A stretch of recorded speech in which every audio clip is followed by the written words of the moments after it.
തെരുവുനായകൾ മുട്ടക്കോഴികളെ കടിച്ചുകൊന്നു. പന്മന പോരൂക്കരയിലാണ് സംഭവം. 17 കോഴികളെയാണ് നായകൾ കടിച്ചുകൊന്നത്.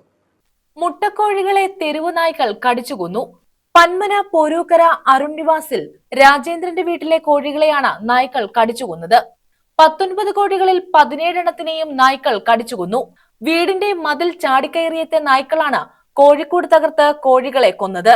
ഇന്ന് രാവിലെ കോഴിക്കൂട് തുറക്കാൻ ചെല്ലുമ്പോഴാണ് കണ്ടത്. 19ഓളം കോഴി ഉണ്ടായിരുന്നു. എല്ലാം മുട്ടക്കോഴികളായിരുന്നു, മുട്ടയിടുന്നതായിരുന്നു. ഇപ്പോൾ രാത്രി സൗണ്ടൊന്നും കേട്ടില്ല, മഴ ഉണ്ടായിട്ട് സൗണ്ടൊന്നും കേട്ടൊന്നുമില്ല. പിന്നെ മതിലുണ്ട്, പട്ടി ചാടിക്കേറിയാണ് കടിച്ചു കയറിയത്. ആ കൂടിൻ്റെ സൈഡിലുള്ള തകര ഷീറ്റ് കടിച്ചു കയറിയിട്ടാണ് കൊന്നിരിക്കുന്നത്. അതുകൊണ്ട് ദിവസം മുട്ടയിടുന്ന കോഴികളായിരുന്നു, എല്ലാ മുട്ടക്കോഴികൾ തന്നെയായിരുന്നു.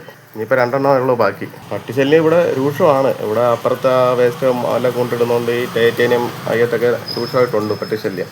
ഇവിടെ എല്ലാം ഉണ്ട്. ഇവിടെ ഈ മതിൽ ചാടി കയറുന്നുണ്ട്, ശരിക്കും പട്ടികൾ ചാടി കയറുന്നുണ്ട്. മുട്ടയിടുന്ന കോഴികളായിരുന്നു മുഴുവനും. ഏറെ സുരക്ഷിതമായ കൂടൊരുക്കിയാണ് കോഴികളെ വളർത്തിയിരുന്നത്. പ്രദേശത്ത് തെരുവുനായ ശല്യം രൂക്ഷമാണ്.